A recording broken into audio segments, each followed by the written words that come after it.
Hello, my name is Skippy Mesereau, coach, former elected official, and lifetime public servant. Welcome to Healing Our Politics, the show that shows you, the heart-centered public servant, how to heal our politics by starting with the human in the mirror. It is my job to sit down or stand up with the best experts in all areas of human development, thought leaders, coaches, therapists, authors, scientists, and more, to take the best of what they have learned and translate it specifically for the public service experience, providing you actionable, practical, tactical tools that you can test out today in your life and with your teams. I will also talk to leaders across the globe with a self-care practice, getting to know them at a deeply human and personal level so that you can learn from their challenges and journey. Warning, this is a post-partisan space. Yes, I have a bias. You have a bias. We all have a bias. Everybody gets a bias. And I will be stripping out all of the unconscious cues of bias from this space. No politics, partisanship, or policy here, because well-being belongs to all of us, and we will all be better served if every human in leadership, regardless of party, ideology, race, or geography, are happier, healthier, and more connected. So, as always, with love, here we go.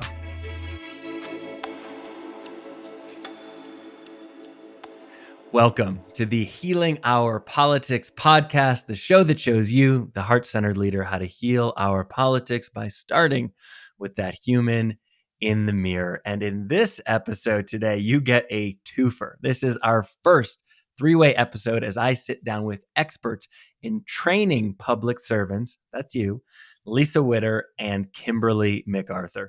Honestly, there is too much to share about these two remarkable women. So let me start with the organizational highlights.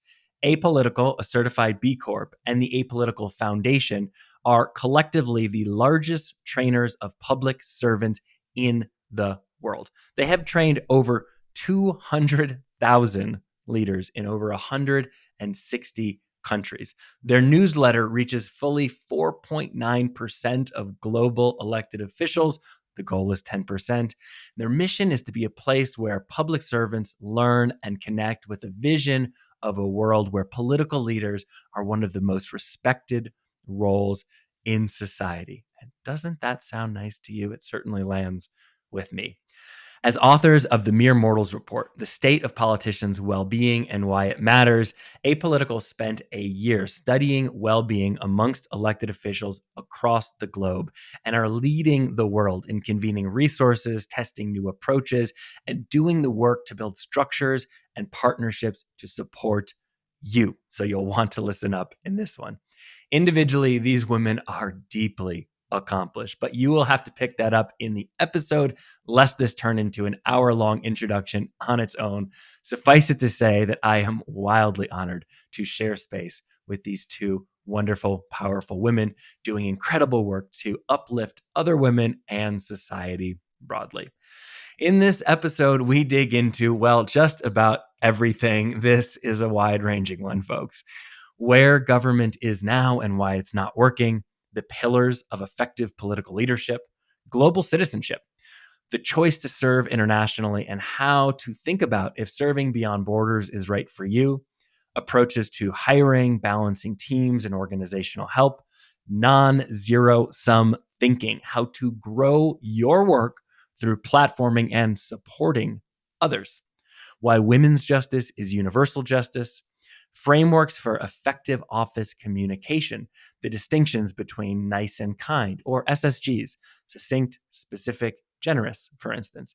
And of course, we dig into the Mere Mortals Report, using the data to tease out what leaders across the globe are feeling. Trust me, you are not alone, folks.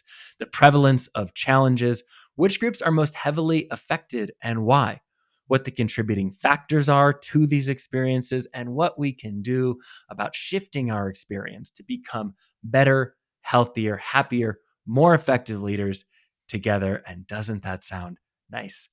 So I hope you enjoy this inspiring, tactical, and wide-ranging conversation with Lisa Witter and Kimberly McArthur.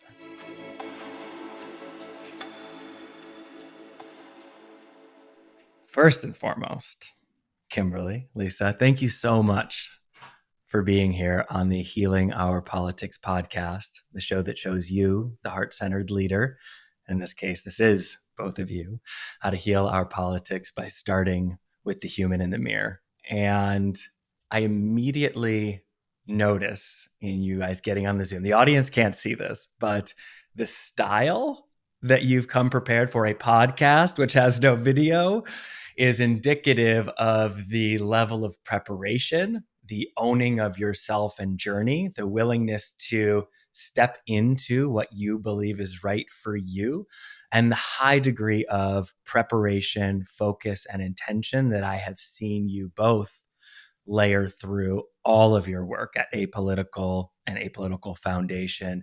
And it's just such an honor to have you here. So thank you for your time. Thanks, Gibby. I want to share more about the two of you and sort of how you found your way here. But before we do that, I want to give the audience an opportunity to understand what Apolitical and the Apolitical Foundation are. And I know humility is central to your brand, so I want to give you the opportunity to brag a little bit. How would you describe the Apolitical Foundation and what you guys do? Thanks to the audience for listening to this. It was really important for Kim and I to be together. I think a lot, Skippy, about how you invite leadership and thinking about shared leadership and facilitative leadership, which I hope we can get into. But so I'll start with the company. So if we step back a little bit, dear friend, as you know, I personally have been a really passionate person around governance and freedom and democracy, and have been thinking a lot about where we're at and where we need to go. Basically, we have 18th century politics, 19th century governance models, 20th century technology with 21st and even 22nd century challenges and opportunity. And so first and foremost, we thought about how do you sort of create and have a democracy flywheel functioning where citizens give power to the politicians and become the politicians. The politicians then deliver the mandate to the civil servants, the governance body, and then with the citizens help deliver on that democratic flywheel. And so first thing we did is set up a for-profit company called Apolitical, which is a B Corporation. It's the largest network of public servants in the world. We work with 170 governments around the world. And our mission is to help governments and public servants serve the people and the planet for the 21st century. And we do that through peer-to-peer learning. So basically, we're building the Gov graph when it comes to governance and public policy. But I think what's really interesting about our model is that we wanted to be an impact everyday company. So we didn't want to wait to have an exit to be impactful. We built in impact into our model every day. We've also given stock to the foundation from the company from the very beginning. So we're not waiting for just some philanthropic moment. We're doing the foundational work right now. So Kimberly, over to you. Thanks. Yeah, so the foundation works on the political side of this flywheel that Lisa mentioned. So whereas Apolitical is very much focused on public servants and the bureaucrats, the foundation was really set up, and it was set up pretty soon after Apolitical, the company, as a nonprofit to focus on political leadership and think about what are the political leadership skills that our leaders should have, and who are they? Who are the people that are running for office? And how do we get better political leaders? What does better even mean? And how do we do that sort of around the world? Because this is a global issue, lower levels of trust in politicians all around the world, those sorts of things. And I guess to Lisa's point, how do we do that in a really timely, kind of immediate way? We can't wait for policies to be made, to go through the process, to then be enacted maybe, but then also to be maybe done away with because of a change of government. So we need to work on all aspects of that flywheel to really make a difference. Yeah, and I think I've heard, and correct me if this is wrong, that one of the initial guideposts was to positively impact 10% of the global population of elected officials in the world. Is that still the guidepost? Yeah. At any given point, there are 650,000 elected officials. So 10%, you can do the math. But what's really interesting about that is there are only 45,000 members of parliament around the world. That wouldn't even fill a big US football stadium. And there are in major cities around 300 mayors that sort of leading populations at the local level. So if any of you are in tech, you think about addressable market size. This is an addressable market size from the political point of view. And your guys' newsletter is over 250,000 people now. Is that true? Our membership at Apolitical is more than 270,000 public servants around the world. That's right. I was just running the math, right? And the numbers, it sounds like, have changed slightly since I read them, but at 6.5 million, 650K is 10%. You're at 260K in your newsletter already. That's remarkable. Yeah, we have a lot of work to go. And we're really excited. I'm actually excited by the struggle. I like that it's so hard. I love the real hard, grindy part about building things. Like that gives me pleasure. And I think give yourself credit, Lisa. I think you do know how to have joy in the moments where we do succeed. But I think for both of us, we're really drawn to that challenge. I don't think we would be satisfied with our work if it was easy.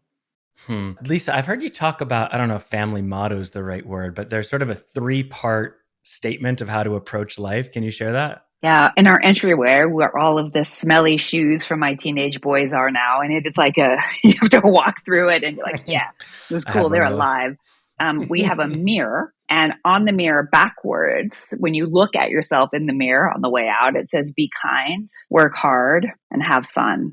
And that's really, really what we want the kids to go out every day and ourselves, to be kind, work hard, and have fun, and to look yourself in the mirror and to make that dedication every single day. It's interesting. I have a tattoo on my side that is my takeaway from my grandfather, who was really like the one, well, not the one of two people in my family that I really got to look up to and idolize. I grew up with my grandparents, and the tattoo says aspire, work, live. And the intention behind those words is really identical, right? It's like, find the challenging task, do the thing that people say you can't do, work really hard, and make sure to like live and enjoy it along the way. And I just really connected with that when I read it. Skippy, I can't help but notice, do you have citizen tattooed on your arm? I do. Wow. I sure do. Amazing. Citizen full stop as well. Yeah, full stop is what we call period in Australia. Exactly. Sorry. Thanks for translating. Yeah. It says made in America, and it's got my passport stamp. So it's like my entry stamp into this world. So the date is my birthday when it was there. The office date is the date of the founding of the country. And then the officer date is the age I was when I got it. Wow. I mean, the citizen, I hope we can talk about more, but we are not living in our countries now. It's one of the things I really want to talk about. Yeah, it's really, and I think both of us have really interesting ideas about what identity means when you're not living at home. What does home mean? So when I meet people who go all in for their country, it's a fascinating thing, right? Absolutely. It's a real, I don't know what it is. It's something that's anathema to an Australian, for example, I think, unless it's to do with sport, and then it's completely fine. Anathema to be so committed to the place? Yeah, to be proud, to big yourself up or big up the place you're from. That's it's called, I guess everyone calls it tall poppy syndrome. Like if you grow too tall, you'll get cut down. Right. Yeah. I mean, I love my country. I feel so grateful to be here. That's not an exclusionary thought. I love lots of countries, and they're remarkable. And there are things we can learn from many of them who do many things better than us. And the thing that I love most about America, in my understanding, which is certainly not the right one or the only one, is not our perfection. It's our constant grind to improve. What was it like to make the decision to leave your home country? And how does that or does that not relate to your work at Apolitical? Lisa, for instance, I've heard you talk about some interest, possibly one day, of running for office, but that you would only do it in Washington. So I'm curious about that. It's really interesting. I was born on July 5th. My mother went into labor with me at a demolition derby on July 4th at Evergreen Speedway, where my uncle had a demolition car. So if you're listening and you don't know what a demolition derby is, basically it's like you take cars and you crash into each other until you're the last one standing. And that was my entry. Like I came in literally with a bang. That wasn't the pit crew you were part of, because you're also in a pit crew. I did pit crew later. I worked in a pit crew later. There's a lot of racing and banger up. But being born on the 4th, 5th of July, I kind of always thought the holiday was for me. There were a lot of fireworks. But I also had this crazy sense of patriotism. And a lot of the same way, Skippy, you were talking about, it was more about the idea than the particular politics, this notion of all of us coming together, the imperfect place, the pursuit of happiness. And for years, I was the Statue of Liberty in the 4th of July. For Halloween or different places, I was in the 4th of July parade. So I had this very strong sense of being an American, and it felt inclusive to me, but it just was a particular way. And when I left, I spent a year abroad in college, came back, and I'm very involved in American politics. And I went to Whistler in my mid-20s, met this hot guy skiing, and 26 later, we're still together, and he's German. And when we came to Berlin 13 years ago, it was going to be for a year so our kids could have a little bit of experience living abroad, and we've stayed. And I'm definitely in the process of trying to understand what not living at home means. What is home anymore? And I wouldn't run anywhere but Washington State. I don't need to be a politician to feel secure and full as a person, but I'm still really drawn to what it means to be a political leader. Even despite how hard it is right now, I'm still really drawn to it. If I look at your website, it seems like, if I'm wrong, please correct me, it seems like there's less going on in the USA than in other parts of the world. Europe in particular, Africa, Asia, Middle East seem to be the center of gravity in descending order. Do you feel any kind of way about not touching your home country / market as much as other places? Well, for the company, there's a lot going on in the US. I'd say the US is our third largest market, although proportionally it's a space we're going to do a lot more work in. But on the foundation side, politically, you're right that we've spent less time in the US. And there's a couple of reasons for that. One is there's a lot going on already in the US. I think entrepreneurship, and you intersect it with whatever that is, political entrepreneurship is what I call it, has been sort of alive and well in America, maybe since the very beginning. That's kind of what we do. I co-founded what we now call a political leadership incubator 30 years ago, and it's up and running. And then that model went to something called Emerge in America, which is for women. And so I feel like I've touched and been part of that. There's more innovation and more scale to do, and we would love to work with more people in the US. This work that we're doing in the mental well-being space, which I'm sure Kim will talk about, we want to touch back on the US. So it's more that there's a lot going on there already, and what we're trying to do is be responsive to extraordinary people who find us in different parts around the world and help them where there's less kind of support, philanthropy, innovation, and politics in these particular models. And then, Kimberly, you mentioned that having sort of a deep connection or soul connection, not soul, S-O-U-L, but singular, to country in Australia from a political perspective is less common. And yet you seem to have really dedicated your life early on to public service. And so I wonder about your orientation to that. Was it Oz-centric for you, or did you develop a citizen of the world type mentality from a young age? And if so, how? Yeah, I think I developed a citizen of the world type mentality rather than it being in any way overtly political or directed towards politics. I think I come from fittingly quite an apolitical family. So that was really never something that was talked about or, that came up in my home life.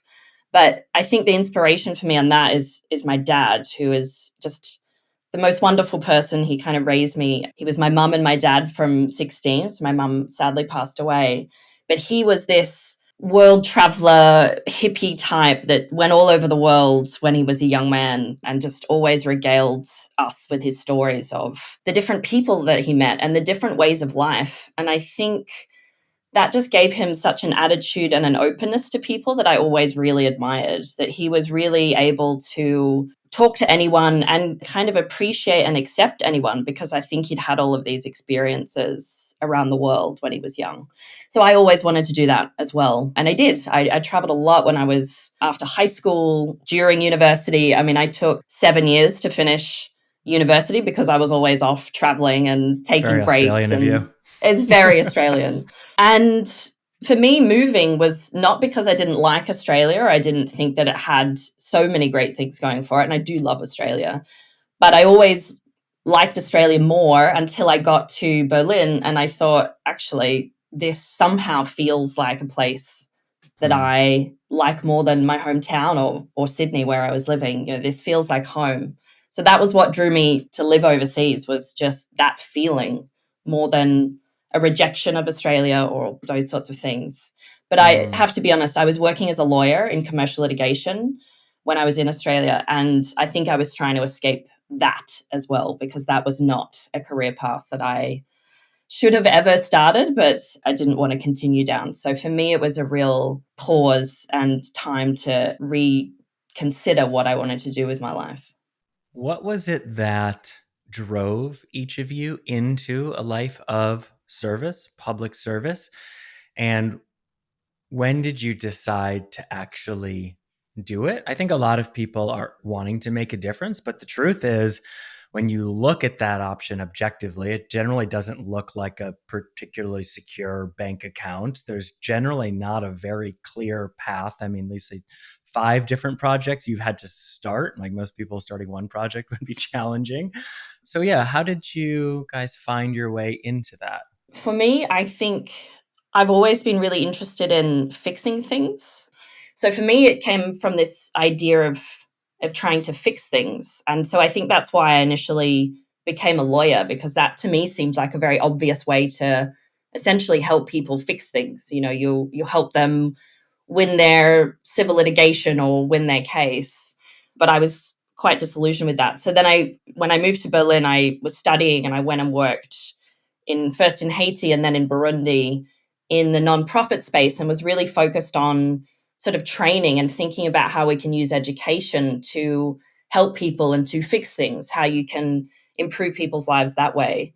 And then I came back to Berlin and then met Lisa and had this opportunity to work with Apolitical. And it just made me realize that if you really want to fix things, which I've always been drawn to, the best, most effective way to do that is through government and through politics, because it has then the ability to scale and it has real power in it then. I'm so in awe of people who stick up their hand to go into politics because they want to fix things generally. In our experience, the people that we talk to and meet, that's why they do it. And so being able to support them and work with them is just really rewarding. Why Haiti? And what were you doing there? And I asked that because it's relatable to me. I've spent time in Haiti, been down there a number of times. I've never plopped down and worked, but I've helped a number of projects from cousins and friends. I'm familiar with the landscape. Nothing too extraordinary. I followed a boy there to Haiti. So there's a pattern amongst you, ladies. My boyfriend at the time got a job working with UNDP, so the United Nations Development Program. And I decided, because I love traveling and I love these experiences, that I would go too. And I managed to get a job whilst I was there with an Irish nonprofit, actually, and worked with this wonderful Irish man who taught me a lot of different things. And I was there for 6-7 months, and it was hard. It was really, really hard. It was such a difficult experience for me. We couldn't walk the streets. We had to live in a compound. Every time you went out, you had to lock the doors of your car. And I say that knowing that's incredibly privileged. I mean, I just can't imagine what it must be like being in Haiti right now, especially. But it made me realize that there are just so many different ways of living and so many different problems around the world that are extraordinarily difficult to address. So, yeah. And for anyone who's listening and unaware because of this election bias of the news, if you ever take for granted what government can bring, the small and large ways it improves our lives every day through its invisible functioning, please Google what's happening in Haiti right now with effectively the complete breakdown of all forms of government. And it's pretty terrifying. yeah, very Yeah. scary. Lisa, when you were hiring Kimberly, I'm curious about not what Kimberly was doing in Haiti, but did the simple fact that she was a person who chose to go somewhere like that, to assume those risks, to do something unconventional, did that figure into your thought process about her fit for the organization? 100% and more. I mean, I'm going to reveal a little story, a couple little stories about Kim, and I'm so honored to be on this podcast with her. We've been working together, I think, 8 years now, and it's so fun to be in a duet with someone you respect so much. I was just reflecting on this theme that Kim and I have about following boys who then I hope grow up to be men. And I think it really comes from our deep love of life and our love of people. I think we really share that in common. And I think we do what we do because of love. But anyway, at the time I was running Apolitical here in Germany, co-founded the company, and I needed to hire someone. And what she didn't tell you about her history is she was also a tour guide in Berlin. And I love this background of like a former lawyer who, by the way, tried to defend someone. They were sued for not being funny. I just thought that was so funny. Someone who had worked outside. Sorry, can we just pause and explain that very quickly? My one and only case that I was really, truly proud of, I have to say, it was a comedian actually who was sued for essentially not being funny enough, but legally for breach of contract. Somehow the contract stated that he was going to be funny. We won. The other side lost. He managed to get a whole bunch of damages.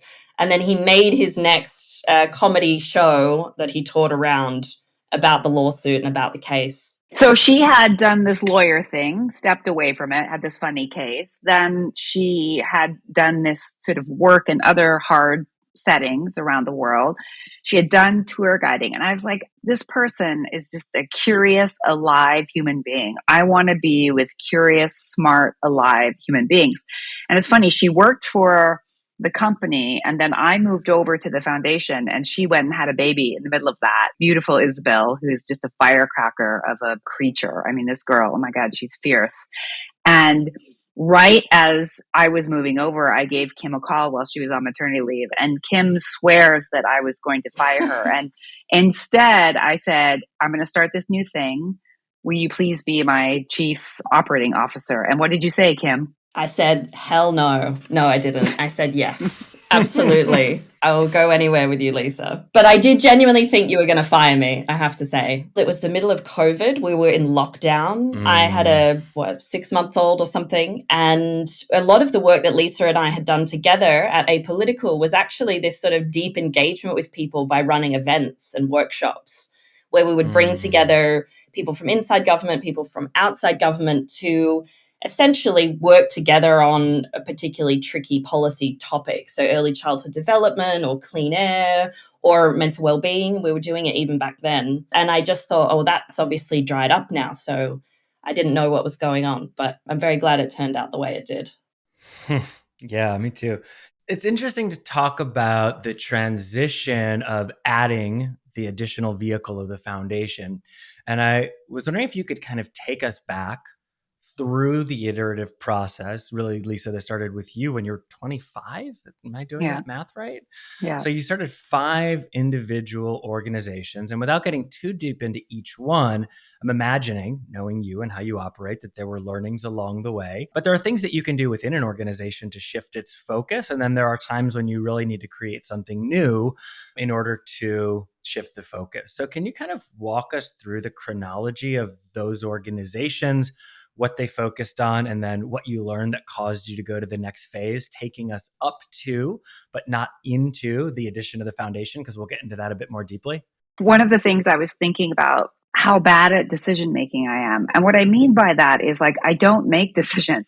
Like it just becomes so clear that that's the next thing that needs to happen. And I really embody the feeling of it. Like I'm not one of these people who sits down and makes pros and cons lists. It's just clear to me. It's like these aha moments. Like the moment I decided to move to Berlin was set off by me being on my bicycle in New York City. I was riding my bike down 6th Avenue with heels and a skirt, which is what like almost every day. I tried to avoid pencil skirts. It doesn't work so well on bicycles. And it was almost like this Newtonian apple moment. I'm not comparing myself to him, but don't mistake activity for progress. Because he wore a wig. It's totally different. Exactly. Maybe he wore heels. I don't know. But it was like, don't mistake activity for progress. And I knew at that time that I needed to kind of cocoon to rebuild, right? To get to this place where I wasn't just busy doing things, I was actually building things. So my point is, it's very hard for me to like explain the process of these things because they're just so clear. But maybe let me just start off at home.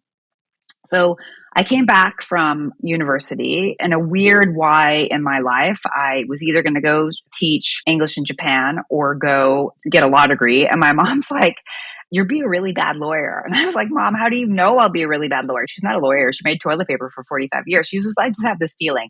And my mom has never done an intervention to tell me not to do something. Like, so it's like, God, you got to listen to your mom when your mom talks.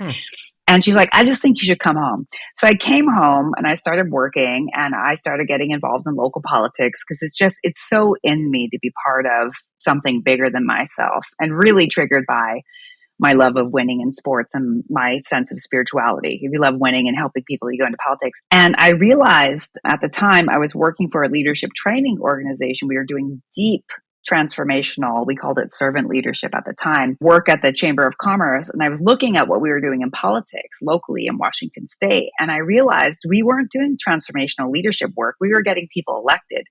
And so it just made clear to me that, like, we've got to fix this. And so we created this thing called Institute for a Democratic Future. And then I got this strong sense, partially driven by a guide, and this instinct, the same guy. Well, first I moved to DC in around 2000 to work for a bunch of NGOs, about 150 women's organizations around the presidential, and decided to move back to California for a guy, the same guy that I'm still with and I met skiing. That worked out, thank goodness. And thought, oh, we can replicate this model. That was the first time, Skippy, and a lot of people in the world talk about scale, scale, scale. I had never really thought about scale. Like, I wasn't trained to be an entrepreneur. I really wasn't trained to be anything. I just keep following my gut. And I was like, oh, how can we impact more people? That was what I thought scale was about. So we started Emerge California, which ended up doing a lot of scaling around the US. I've started many other things, and it was never that I wanted to be an entrepreneur. I just saw a need, opportunity, people, and I love doing things. Like, I love getting shit done. I love sort of solving problems. And I could see in starting Apolitical, I was having dinner with a guy in New York when I was running this company called Fenton, the first ever public interest strategy company. And this guy named Bill Moyers, who some of the American listeners may or may not know him, but he's like a legend of public media, PBS. And he said something to me, and this was around maybe 2006, said something like, once we swallow the pill of cynicism, it's very hard to unswallow that.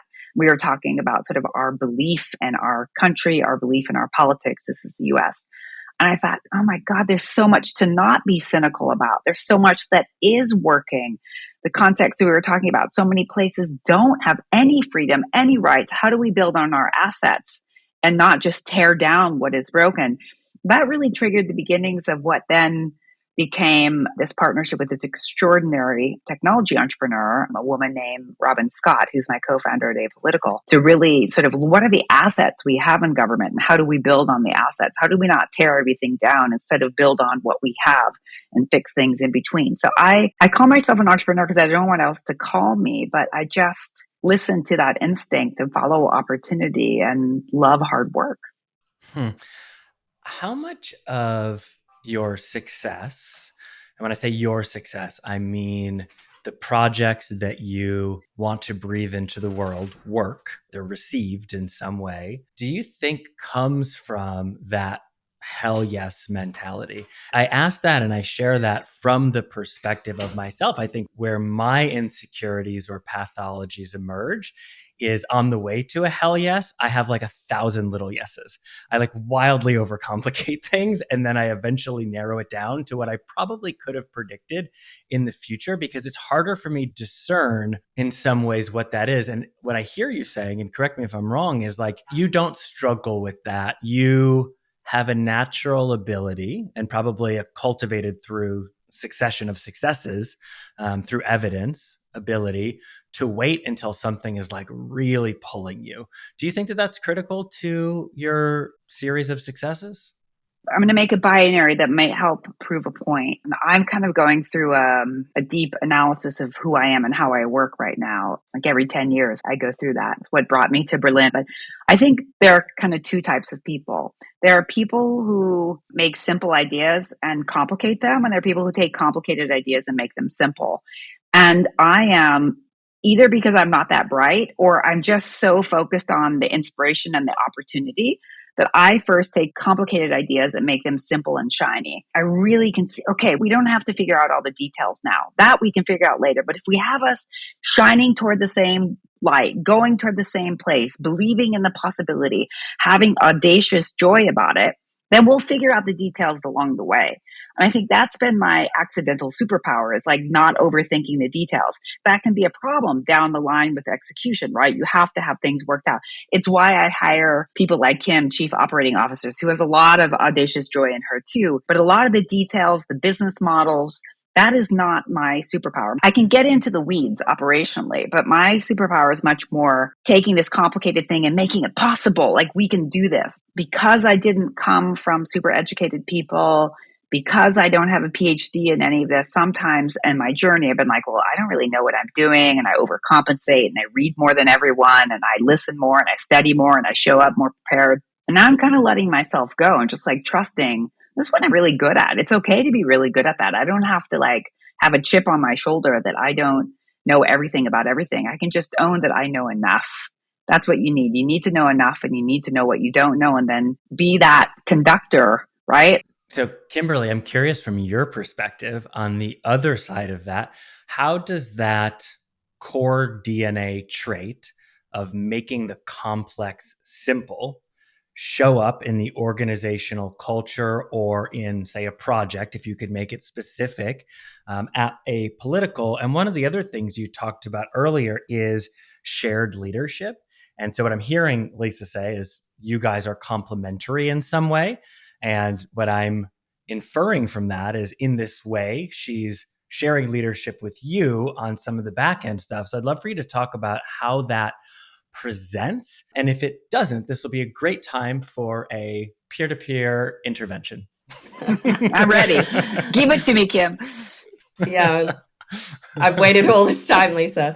No, I completely agree with what you said, Lisa. I often call you our hype woman. And I mean that not in a superficial way, but, coming in with ideas and the inspiration. I think when you do the work that we do, where it is easy to get quite cynical or negative or bogged down in the details of what are often quite complicated issues or topics, then we need that. So I think how that shows up in our organizational culture is we are ruthlessly practical. And that is something that's kind of one of our key principles of how we work. And that comes from a place of, I think, from Lisa's superpower. It also is how I approach life as well. And I think very similar kind of background of quite working class family. I went to university, obviously, but it's about that practicality. You have to bring that to things. But also, we work in a world where we have to raise funds and we have to work for every euro or dollar. So you have to make each one stretch as far as you possibly can. So I think as an organization, we're quite small at the foundation. We have 12 people now, and some of them are part-time. We do so much. We do such a huge amount of work, and it's really good, if I can say so. I'm so proud of all the work that we've done because we focus on what is practical, but also what's kind of joyful and hopeful, and think about the feeling that it will bring to people, as well as the evidence and the rigor behind it as well. And I think that how that's shown up recently, I can bridge to this, it's very relevant for this podcast, is around our mental well-being work, where we really just wanted to drill down on something that we saw hadn't been addressed really in any kind of significant way in terms of research. And the work that you've been doing, Skippy, on this you're, as far as we can tell from around the world, one of the pioneers of this, thinking about the mental well-being of our political leaders and thinking about it because they're humans and deserve good mental well-being. They're people too, but also that how that might impact us all as citizens, because they're making decisions that impact our lives every day in so many ways. And so we went out, we talked to 150 people, so experts from all different sectors. We interviewed, we surveyed, and we did the research. And then we turned that into a report that we put out. But I think to be really practical, we also made sort of a resource database where people could just go and search for things that might be relevant to them in their country or state or whatever it is. If you're someone in politics, in government, and want to do something about this, then you can find that. And you don't have to go through our very long report, although I encourage people to. You can just go to our website and find something, search for it, and it might be relevant to you. And also, we like to kind of highlight the people that are already doing this work, which is how we came across you, Skippy, because we can't do it by ourselves. But I think to be pragmatic and practical, you have to realize that you all need to do this together. It's not one person or one organization. What I'm hearing you say in that is a few different things. Shared responsibility means building a team that is not a mirror of yourself, that has complementary parts, puzzle pieces that fit together, that complement one another's skills, where you trust in the other person to do the thing that you recognize through self-awareness is not your superpower, without over constraint or over management, so that you not just feel, but are empowered and part of the team and bought into the end goal. That having a cheerleader, for lack of a better term, is actually a really great and important role in that team. And then you shared a number of ways in which you've taken this sort of big vision and then chunked it up into actionable steps, resources that can be shared that offer benefit to the receiver, and then creating partnerships or things like, the 26 Trailblazer organizations, the 100 best. That seems to have been a very effective technique for you organizationally to grow your network through the acclamation and affirmation of others. I think it's true. And if I could double click on that last one, I think what's super important about, we're very practical, but we also see ourselves as a platform, like a humble platform. So, we talked about how the business is an impact everyday company. So as we do impact, it's good for the company. And sort of as we platform other people, it's good for them and it's good for us. So how do you create sort of this win-win? Because when you tell people, hey, we run a foundation that helps build 21st century political leaders, most people look at you like you're nuts, right? Like, why would you even do that? And what we need to do is sort of build space and place and spotlight and sort of raise other people in the field, because we have those skills and capacity to do that. They're doing extraordinary things in Togo or the Arctic, but we can sort of create this platform and this space for them to thrive. And that is really important. We really consider ourselves field catalysts, like people who can catalyze both through the hype and the structure, a field that really helps people in their local context with deep respect sort of address issues of governance and democracy and freedom in their own way. So that platforming is really, that's underneath everything we do, is how do we build spaces for other people? Yeah, and I'll share how it feels for someone on the receiving end of that as a co-founder of ELC and now this podcast. When I became aware of your work, I was going to share it because I think it's remarkable. And I recognize that it's going to take thousands of organizations like ours to meet the need when the totality of our world wakes up to how it will benefit all of us. And I also see very practically and pragmatically how the act of putting us on a list that makes us feel good, that makes us feel validated and seen, encourages me to do that even more. Because now sharing your work is accrediting our work, which is then like linking back to you. And so it creates this beautiful feedback loop that I think in moments where maybe it would have been out of sight, out of mind, it's a subtle reminder to continue to do that. And that's really how we shift the conversation from, you're helping politicians? The fuck are you doing that for? To, oh yeah, I've heard that like 3 times in the background this week. And just tell me more about that. What's that about? Right? Because you're hearing it from multiple angles. And so I think it's super smart. And I wonder if that could be a jump off point to talking about the growing of your organization. You've gone from 0, although you certainly weren't at 0. You were coming in with 4 previous organizations, those networks, but effectively 0 in this organization, to the largest newsletter that I know of to elected officials anywhere. And 8 years, which is actually quite a short period of time.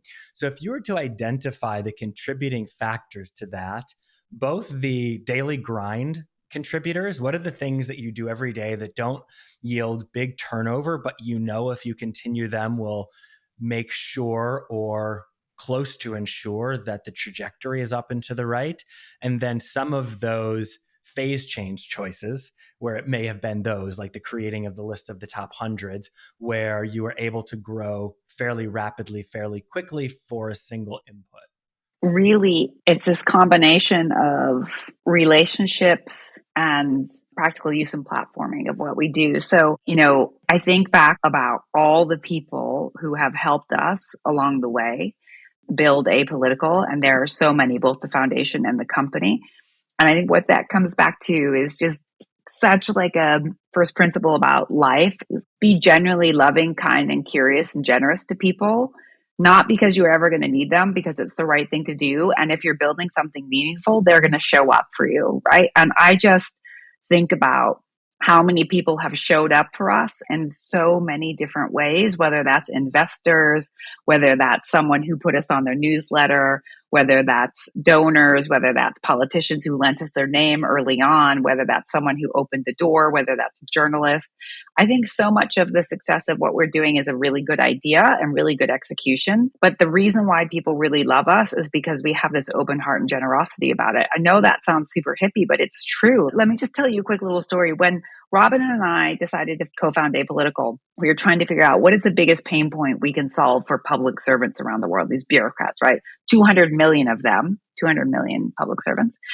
And we thought, we're going to be really clever. We thought the most important thing we could do for them is give them real-time access to the most innovative and effective evidence-based policies. Correct. What they wanted first was to feel appreciated, to have a sense of community, to have these, quote unquote, soft skills, what are just essential skills, like how do I communicate? One of our largest communities online at Apolitical right now, right after AI and governance and sort of how to use AI in government, the second most is neurodiversity in government. Like these people are people too. And I think because we fundamentally see people as people and care about them as people, then they become users, customers, right? We don't have transactional relationships with people. We have real service and supportive relationships. And I think that's why we've done so well. It's like no one and nothing is transactional. Everything comes from a deep transformational place. And yes, you have to have the great engineering, and yes, the technology has to work, and it has to be, beautifully designed and timely and operational excellence. That all can exist, but unless it comes from this like real place of trust and co-creation, it won't work. Well, and it speaks to the way that you show up, that people told you that initially, like that they told you it wasn't about the policy. That was certainly my journey as a young person. Like I was very enthralled with policy and the politics and the strategy.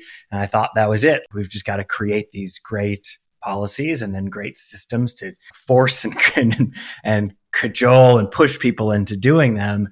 And then once you get into a role, or I should say, once I got into a role, you realize, oh, yeah, everyone knows all these things. This is not an issue of facts.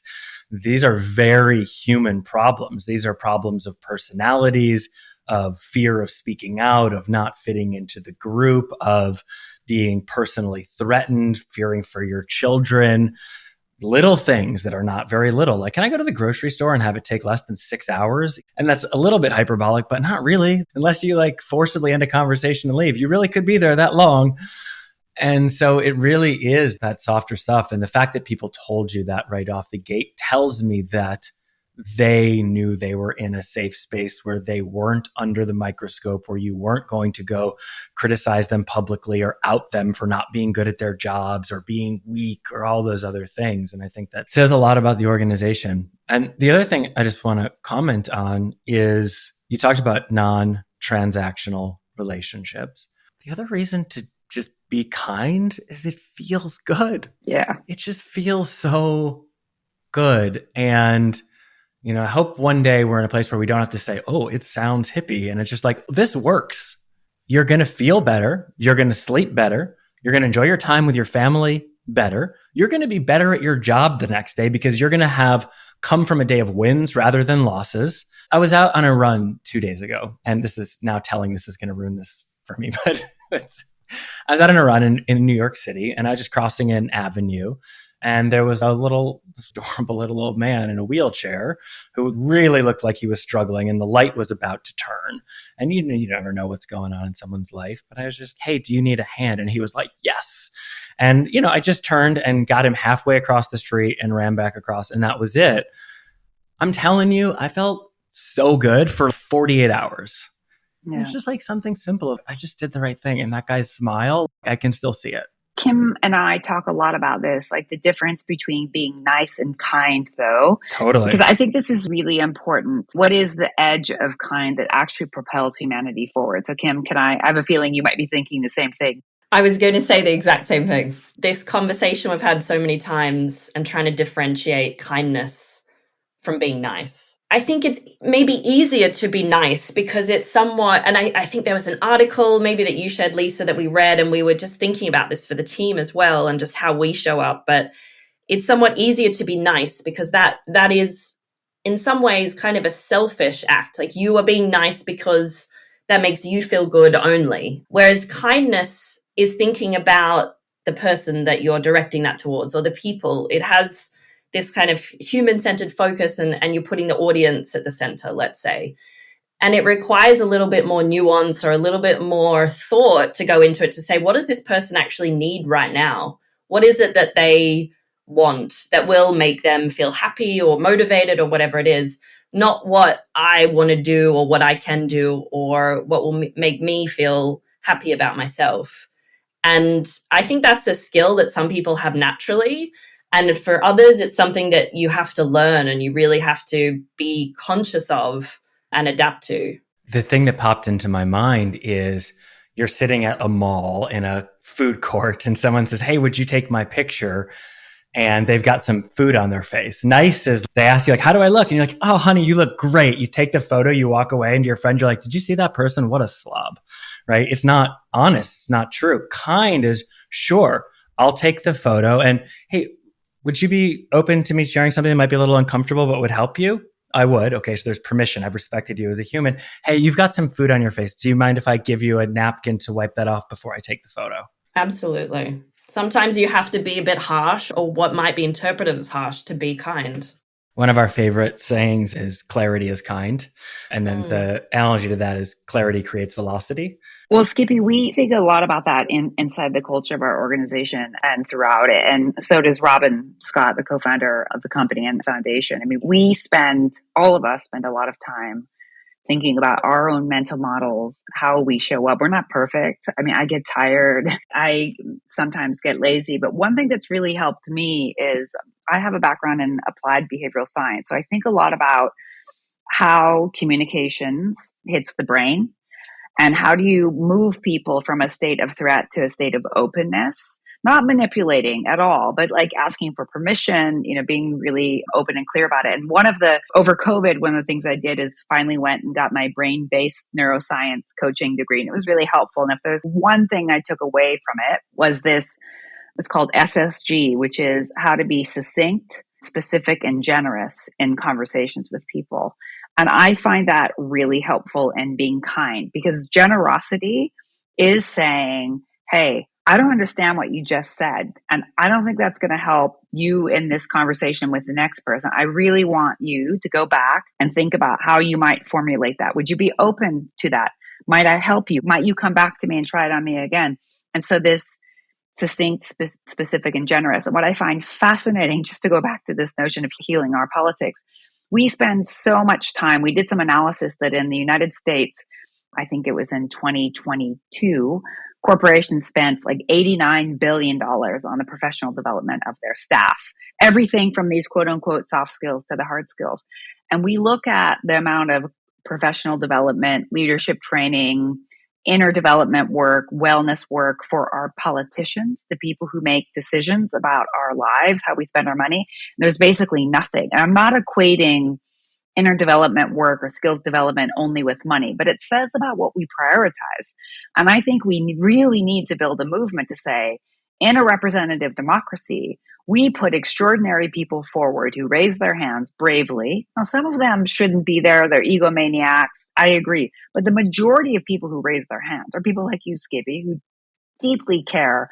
How are we investing in every way, not just them for the sake of it, but them as a with, right? Them as with our society. And I think until we have these conversations in parliaments, in city councils about how are you doing? Have you tried SSG when you talk to people? Like, what are the skills and framework that we can be great leaders? I think it's going to be very hard to move our societies forward in a productive way. So I love that we're having this inner conversation about ourselves, but how do we scale this out? That's exactly what we're trying to do. The stat that you alluded to, I've heard Kimberly talk about before, which is, and these are rough numbers, I'm sure that they've changed over time, but US alone, $80 billion invested in self-development or executive development in the private sector. Then worldwide for political leaders, $15 million. And here's the bridge that I found most fascinating. The Bill and Melinda Gates Foundation does amazing work, touches every continent, I believe, and we think of as having a bottomless budget, has a smaller global budget than the smallest education-only budget of any state in the US. And I'm like, what do you think Bill and Melinda's personal investment in self-care and education is? Maybe it's as high as the entire world's political. And why do they do that? Because it's a leverage function. It makes them better able to do everything else. Lisa, you and I both grew up as athletes. Kimberly, you may have, I'm not sure. But you will never meet a successful athlete who only watches game tape. Like, that would be crazy. Yeah. Like, they're in the gym doing other things that will translate. They're building camaraderie, hopefully, with their team. That's the difference between winning and losing, as being a star player or being a team. They're doing, when I was in high school, not high level, and a long time ago, we were doing visualization work because it works. It's science-backed, and it's just wild to me that we are, frankly, so far behind what is, at least to me, seeming very obvious. We want our leaders, and not just our leaders, you use the word bureaucrat, that's got a negative tinge in these parts, but our public servants to do their job well. Doesn't everybody want to go to the DMV and be greeted by a cheery, happy to see you person? Don't we complain when that doesn't happen? Why do we think it's not happening? One of the stats that really struck me when I first heard it, and we put this out in some of our things as well, is if you compare other roles that have impact on all our lives, like a psychiatrist or a lawyer or a doctor, just the numbers of years of training that person has to have, but then also the ongoing kind of lifelong learning that they're required to undertake. And then you look at political leaders and there's nothing. There are no requirements, and very often there are no opportunities even to take that up if people wanted to. And one of our advisors on the mental well-being work that we were working on, so Ashley Weinberg, he's one of the leaders on the mental well-being of politicians. He made this great analogy. We care about the mental well-being and the skills and the training of pilots. Why don't we care about it for politicians as well, and for people in government? I found that just shocking, thinking about all the years of training I went through as a lawyer and, needing that desperately, but to be in such an important role as an elected leader and not have that, it's a little bit scary. We universally want the person flying one individual plane to be well-resourced, but we don't want the people determining if planes can fly, where they can fly, when they can fly, how they can land, what type of bags are allowed on them. If your dog can come, we would really like them to not be resourced when. It's kind of a crazy thing. But Skippy, we're going to change that. It's happening now. We're going to change that. We're doing it now. I just want to say that it hasn't happened. There may be nefarious dark forces that don't want to have it, but oftentimes I think change hasn't happened because we haven't set our target on it. And that's what we're seeing around the world, that we're changing the norm, we're changing the belief. I'm sitting here and Kim's sitting here buttressed by people around the world that say we're going to make this different. Just because it hasn't been doesn't mean we can't have a different story. We can't have a different way of being. And we're seeing it happen. This is why I love being an athlete. Like, you have a goal, you set a target, you start practicing, you lose some games, you build a new muscle, you get some new teammates, you do what you need to do, and then you can move towards it. And I'm seeing it all around the world. We're going to change this. I really honestly, in my bone of bones, going to change it. We're going to do it. Thank you for that pattern interrupt. I really appreciate that. Thank you for calling me back into what is possible and what we're doing. And I 100% agree with you because there's no other option. That is the only option. And I'm a firm believer in the adjacent possible. We solve the problem immediately in front of us, societally speaking, which inevitably creates a new round of problems that we couldn't have predicted. We did have a problem of mass corruption in most countries, and it made sense to pass laws that restricted the relationship of individuals who are engaged in those actions. No one could have seen that down the line it meant that relationships broke down, we dehumanized one another, and we found ourselves in a place where we were no longer able to effectively manage those roles. Now we're becoming aware of that, and we're going to solve that problem next. So thank you for that. Okay. Bridging into the Mere Mortals report, organizationally for Apolitical and Apolitical Foundation, either or, you take it. What is the single biggest challenge that you all have observed in terms of the personal experience of people working in the organizations? And what have you guys put into place to work on that? The single biggest challenge that people, well, and I would speak more to the foundation, I think is, there are so many, but we tackle them every day. I would say that it is this idea of breaking down what are complex, incredibly interwoven topics into actionable parts. So the work that we've been doing around the mental well-being of politicians has bled into, in a really wonderful way, the other work that we do, which is about how do we help and support more women to go into office, and how do the mental well-being aspects of that come into play. Then there's work that we're doing around how do we change the norms around violence against politicians. Why is it okay to harass someone online or attack them physically just because they've been elected to a role? And then that links to the work we've been doing around citizen participation and how we help or support more current politicians to know about citizen assemblies or participatory budgeting and how to do them. And that allows them to better connect with their citizens, which builds trust, which means maybe violence will go down. So everything is really interwoven in the work that we do. And I think that what we've tried to have within the organization and within the team is that you have to accept that. You really have to accept the complexity and kind of the systemic nature of what we're doing.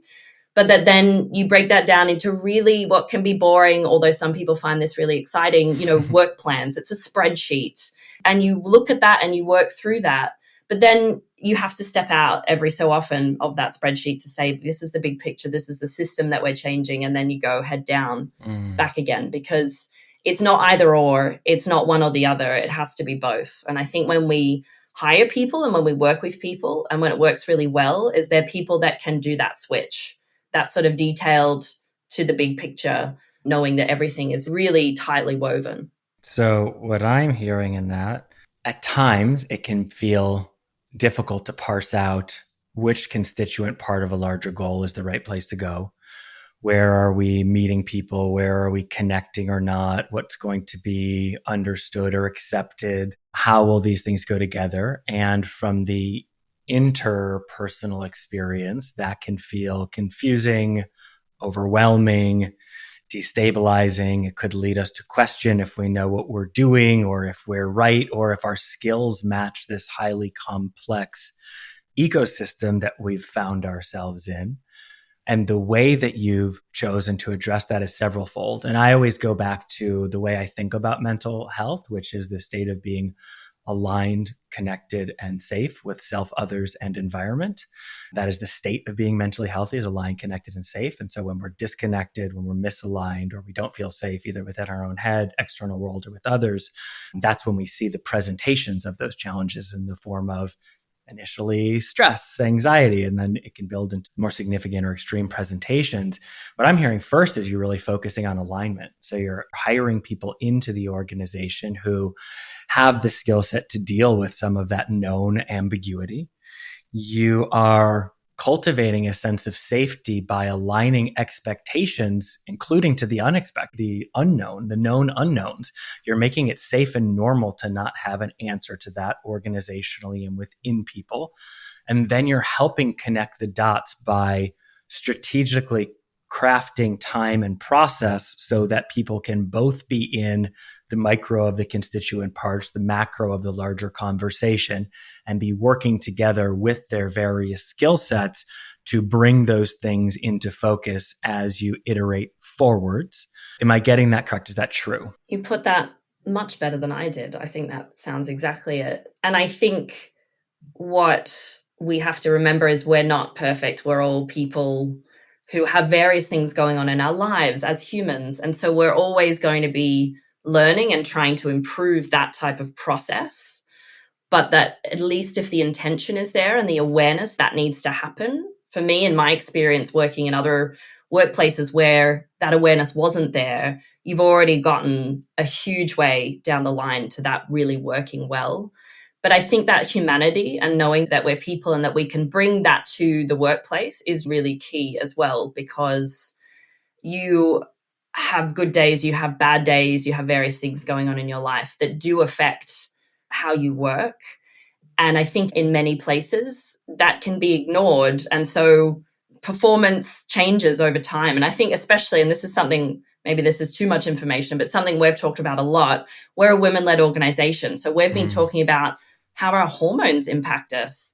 You know, if we're kind of going through perimenopause or having children or whatever it might be, and really owning that and being honest as much as we feel comfortable about that in terms of how we show up and how we're able to do those things, I think is really key to any of those processes around big picture, detail, stepping out, feeling that you're knowledgeable, intelligent, and capable enough as well.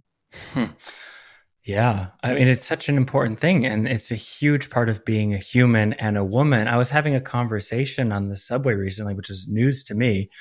And they were talking about advertisements in the US and how it was illegal until fairly recently to advertise for, say, a tampon, because it was associated with a female sex organ. But you could go advertise for Viagra and that was fine.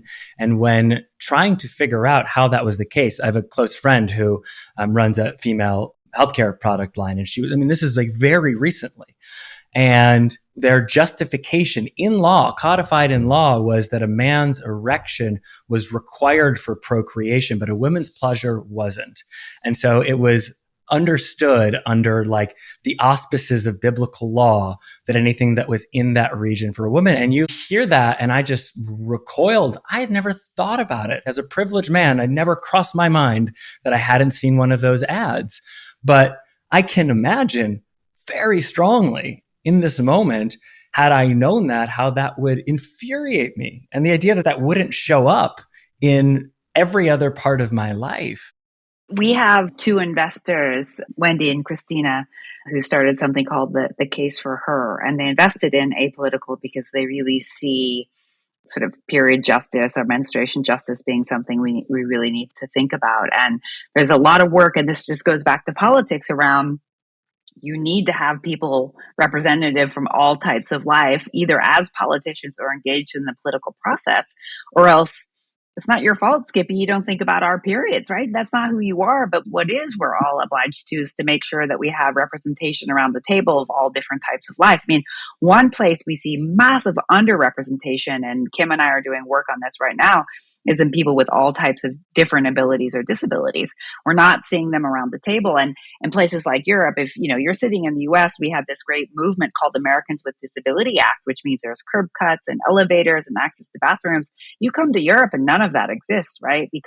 So we need to sort of think about diversifying. If I could just answer quickly this barrier question, less about our organizations, but more about the broader movement of people trying to make politics work for the 21st century, is really money. And what's very interesting about it is it goes back to this core sort of two beliefs that I think it's important just to say a little bit about, because I want to challenge people as they're listening to think about how this sits with them.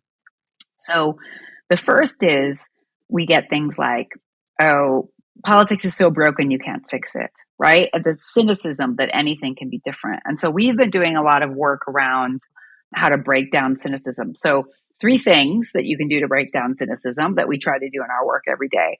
Number 1, a sense of community. How do you build community in everything you do? Because it's harder to be cynical in a group. Second is gratitude.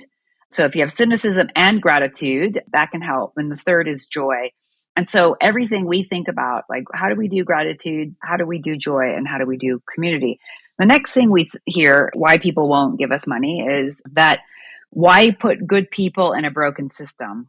And we keep saying, how do you change the system unless you get good people in the system? So we try to expand this binary thinking to the both and thinking. And I try to think about that in my life all the time. Where do I have binary thinking and where is there both and thinking? And then the third is people say, well, I can't be political. And we talk about little p political infrastructure investment, just like you invest in infrastructure in all types of places in our societies, roads and clean air. We need investment in little p political infrastructure so that big P political infrastructure actually works and is democratic and goes forward. So I just lay those things out that people aren't investing, like literally putting money up into the space. And until we invest, until we put money in it, you can make great changes without money. I'm not saying, but it's really hard to have the sort of the scalable change that we need. Yeah, the way that I've always thought about it in the scope of the ELC and building that is we're in the political dust bowl. We have like desertification of the soil, and the soil is toxic. It's filled with all these chemicals that we've put into it, et cetera. And there's option A, which is to say that soil doesn't work anymore. We're not going to use it, and it will spread, and eventually there will be famine, and the end result is no one's going to have anything. Option B is kind of the approach we've been taking. It's the put one quote unquote good plant, and I have some misgivings about that whole framing, but good plant into the bad soil. But what happens when one plant is alone there? It withers and dies. And then you say, oh, proof, it doesn't work.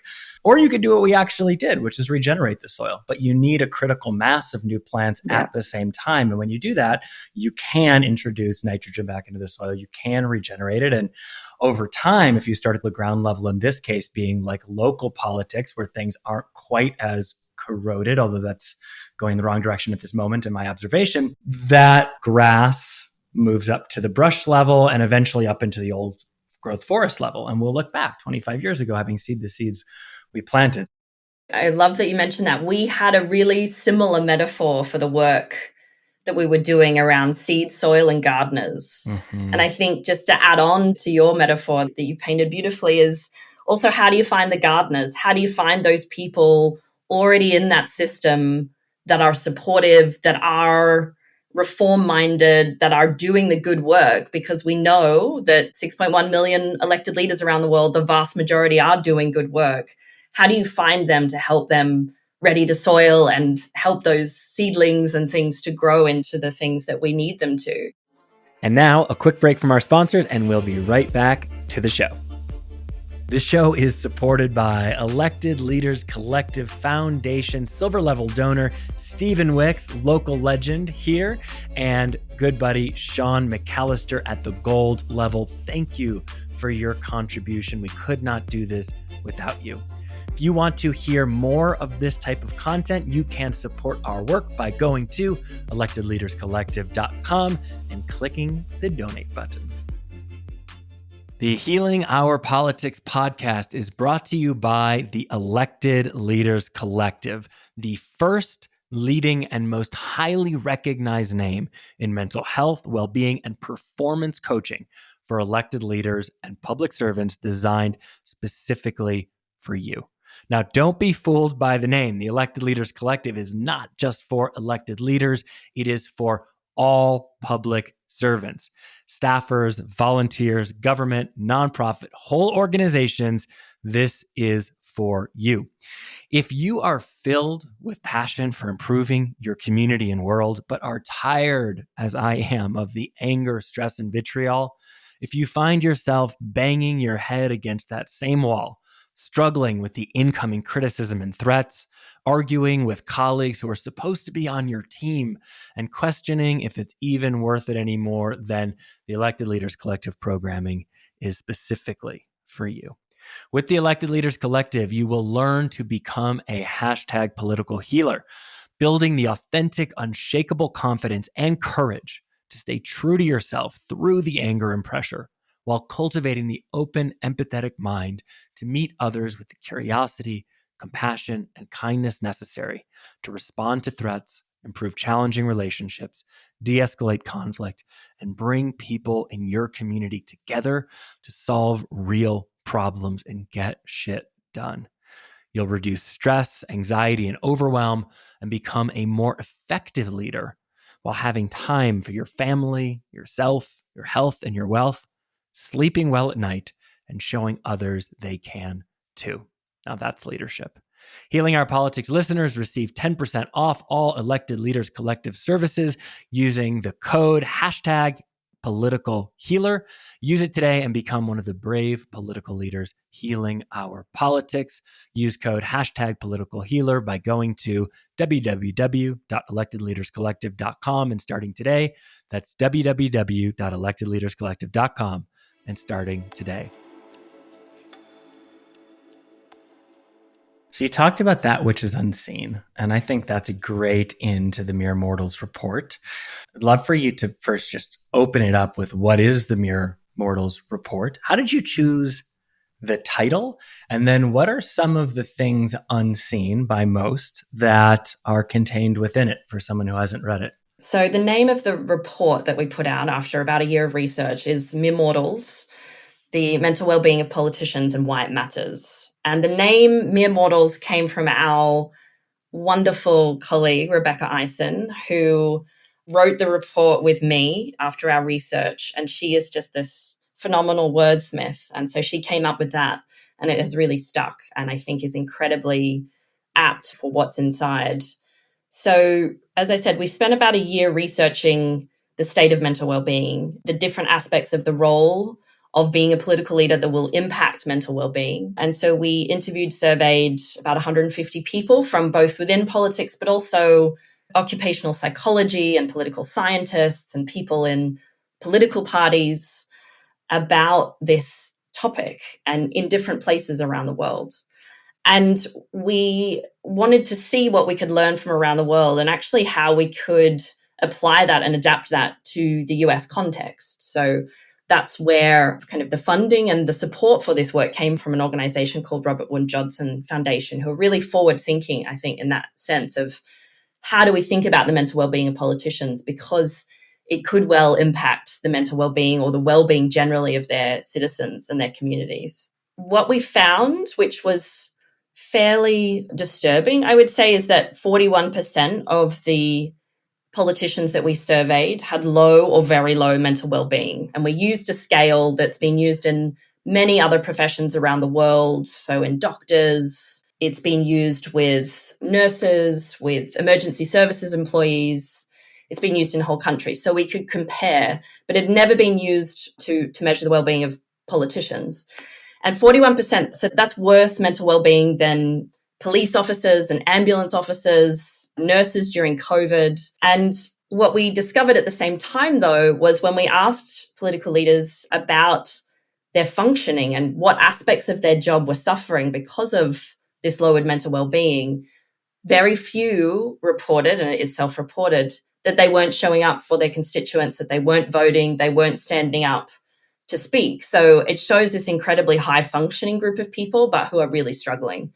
And about just under 70% of them strongly agreed that they desired more access to resources, to supports, to enable them to do their job better.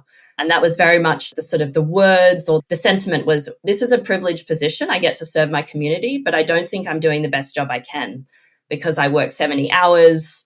In some instances, in the US, for example, at the state level, I don't get paid. This is a voluntary position. And then one of the huge negative influences on mental well-being that is universal is this incidence of harassment, so online violence and harassment, and in person as well. And that's worrying for democracy because it's turning away prospective political leaders, especially women, especially people from minority groups who aren't represented in political power so often. But even if they are brave enough and resilient enough and all of these things to run and to win, people are leaving. And so you're getting this silencing of these diverse representative voices because on top of the stress and the pressure and the long hours, you are now becoming victim to online harassment and violence, and your family is as well. Yeah. And I want to pull out a few facts, and then I want to go back to the methodology.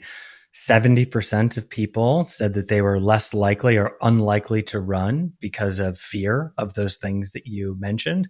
So that's a massive removal of our population from the potential playing field. You talked about overwork and underpay, and I think this is something that gets so little airtime and is so important to think about. And actually is one of the things that, at least in my personal experience, because we talked about pay increases when I was still serving in office, and there was a huge part of the public that was very for it. It was the elected officials who feared the potential people who would be against it, the image of looking like voting for yourself a raise, that actually stood in the way of something that there was a lot of strong public support for. But you talk about Germany in particular, where the average, I don't know if MP is the right language there, but the average, it is, okay, the average MP is working 70 hours a week. The maximum allowable by law in Germany is 48 hours a week. Exactly. So I did this math in COVID. COVID elected life was even crazier than normal elected life in so many ways. I wanted to do the math. I worked in a place where I got what would have been considered high compensation for someone on a city council. And granted, we did stuff that major cities did, not what small towns do, which is who our comparative set was by population. But I was making $6.20 an hour when I did the math, and minimum wage at the time was $12.56. So I know this so personally. Psychological violence against women elected, 80%, 4 out of 5. I mean, it's staggering. So I want to get into some of the specifics of this. First and foremost, you talk about using, to use astrological terms, the standard candle, right? A comparative modeling set of measurement. But I wonder what really goes into that. When I'm reading someone has moderate, low, or high well-being, what are the things that make up that being? And then how are they weighted together to arrive at a score? So the scale we used is called the Warwick-Edinburgh scale, and we used the short version of it. So we wanted to make our survey as user-friendly as possible. We know that our audience is time-pressed. So it's 7 questions that they need to answer, and it's about how they've been feeling in the last 2 weeks. And it asks questions like, I've been feeling hopeful about the future. I've been feeling like I am contributing, or I am able to make decisions easily. So it asks these questions, and it's been developed, as I said, over the years and refined and replicated in a lot of different contexts across different countries, as I mentioned, across different professions. And then it's incredibly easy to use because they provide you with a score sheet. So you get everyone's answers, you plug that into a sheet, and it actually produces for you the scoring. So we, thankfully, and we are not mental well-being experts. I studied psychology, but I am not a psychologist. We're not the experts on this. So we wanted to use something that was user-friendly, that could be compared with other cohorts, but that also could be used again in the future. We would love this thing to stay out there, and we've left it up and live so that other people can use it as well to keep checking on this. The term psychological violence, what does that mean? It's any violence that is non-physical. So it can range from sexual harassment, words that are directed at someone, through to, I think in the US, is it doxing? Is that the term that you use? Publicly listing somebody's location or home so that others potentially show up and physically intimidate somebody. Exactly. And even if that doesn't happen, it's the threat of that, Yes. the fact that it might happen in order to produce, a reaction in that person. Does psychological violence include you're a jerk and your policy is shit? That would be on the border, on the line, I would say. I think we should, as citizens, be able to critique and criticize the policy outcomes that our elected leaders put into place. What then starts to go over the line is when you confuse or conflate the policy position of a person or a party with that person as a human, as a person in their entirety. So saying you're a jerk maybe slightly goes over, although, I'm sure many politicians have heard much worse. Yes. But we need, for the good of democracy, to still be able to critique and question our political leaders. It's not about saying you're all excellent no matter what and you're all doing a wonderful job all the time, but it's about that sort of personalization of critiquing the outcomes in our societies. What do you think the most surprising finding was to you in the report? I think for me, it was that, and this was our hypothesis, so it shouldn't have been surprising, was just how affected the mental well-being of everyone that we interacted with in the research was. And this is going from women of color state legislators in the US through to members of the African Parliament, through to relatively old conservative farmers in Wales. That this was a universal experience. And there are different stresses and influences, but many of them were the same. And that for me was surprising. I guess I thought that it wouldn't be that bad. The other side of that, though, that I think was also surprising, and we put this out with our Trailblazers list and our list, was there are people and organizations around the world that are thinking about this and actually doing something about it. So the fact that we got to 26 on that list, I was also surprised, because when we first started looking, I think we Googled therapy for CEOs and you get pages of results. We Googled therapy for politicians and there was one result. So we thought, oh, we're not going to find anything here, but we did. So on the one hand, the issue, the problem, and on the other, the fact that there's kind of hope and there is a real opportunity, an evidence-based opportunity in terms of some of these interventions that can really benefit politicians and therefore, I think, their citizens. Are there particular groups that you found to be more or less affected or more or less inoculated from these conditions? Not really. We didn't find a gender difference. We didn't find any other sort of groups. And we did ask people, although they could choose not to answer that question. I think, and this is anecdotal only, this didn't come out necessarily in the hard data, is that people from groups typically underrepresented in politics were more resilient. They'd already had to put up with a lot of setbacks or challenges in their lives that actually gave them either self-care processes or support networks or tips, tricks, approaches that they could use in that role. That was anecdotal. So no, we didn't find that difference in our work.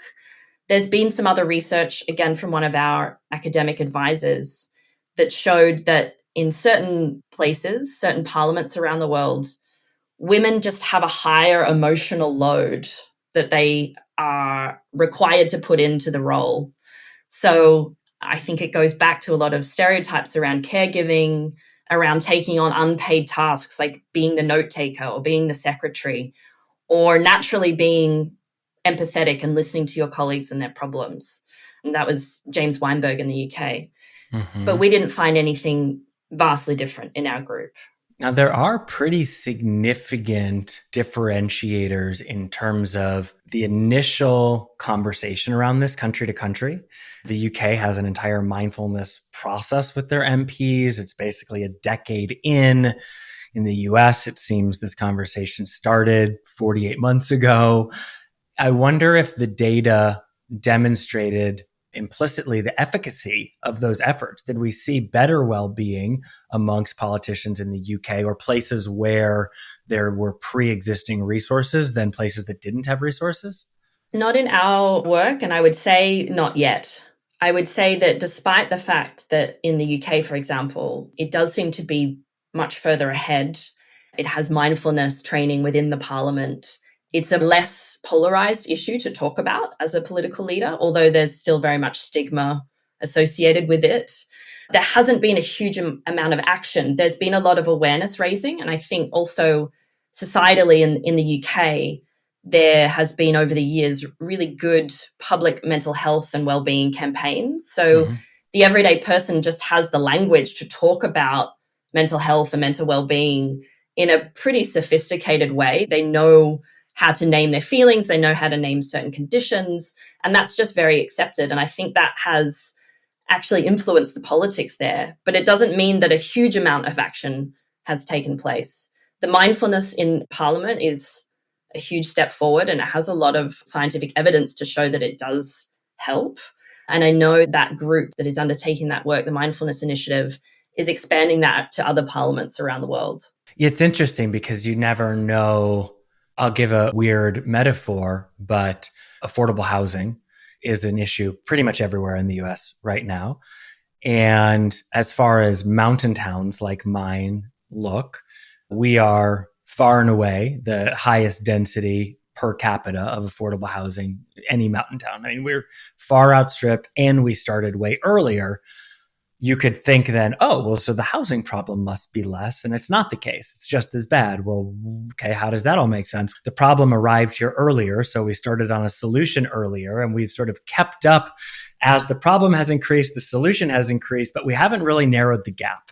And so I wonder about somewhere like the UK, if the problem, quote unquote, again, I actually question my own language about the use problem, but the challenge that emerged earlier. And so they had been working on it and it sort of kept pace, or if they genuinely, for some reason, culturally or otherwise, were able to arrive at that conversation earlier. Do you have any insight into that? My hypothesis, and I met with the head of one of the largest mental health charities in the UK a few months ago called Rethink Mental Illness and Mental Health UK.